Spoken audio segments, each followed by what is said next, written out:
Okay guys,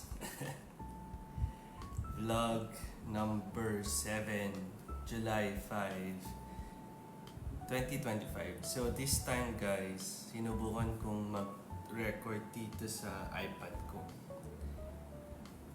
Kasi gusto ko lang i-try kung ano yung mas maganda. So please comment kung mas maganda ba to or yung sa iPhone. So today it's Saturday.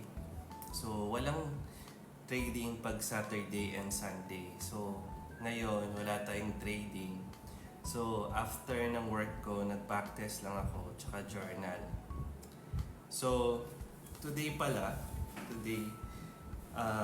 may part-time job pala ako every Saturday and Sunday. So bukas may trabaho din ako. So technically from Monday to Sunday, may trabaho tayo kaya mukha tayong haggard today. Kasi yun na nga. So kailangan nating pumayod. Dahil ang balak ko by this December is mag-resign na. So kailangan ko ng funds. Kasi like what I've said, itong forex trading kasi is hindi siya madali.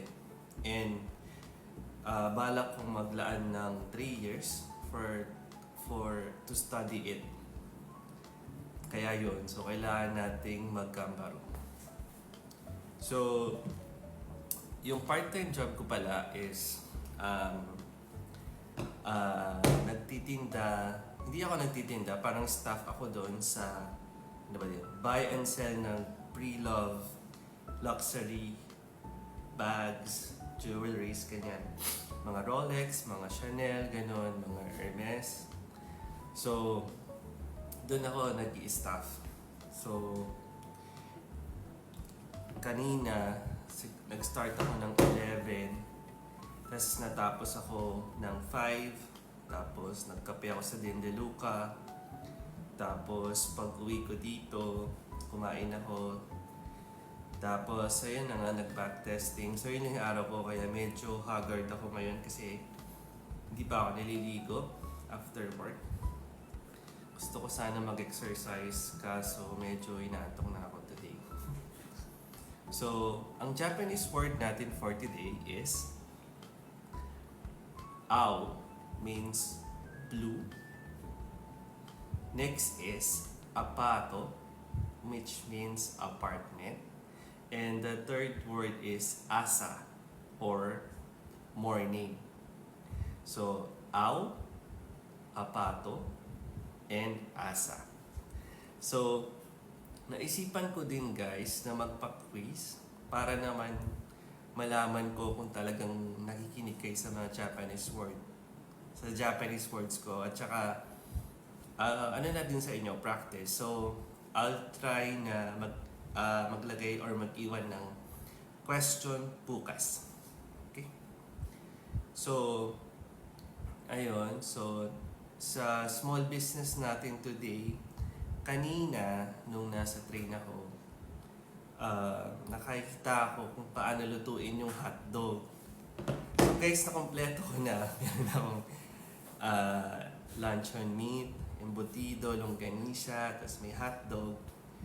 So, hindi na siguro ako bibili sa labas.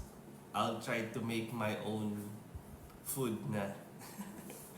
Kaso, ang pangit, hindi ko magets bakit kailangan nilang lagyan ng coloring yung hotdog. Bakit kailangan niya maging red? Bakit kailangan red yung hotdog? Parang yun lang naman yung tanong ko sa sarili ko.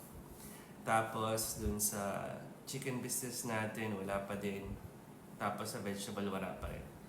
Tapos, may binabasa ako ngayon na forex book siya na Trading in the Zone. Gusto ko sana siyang i-share pero baka hindi kayo makarelate.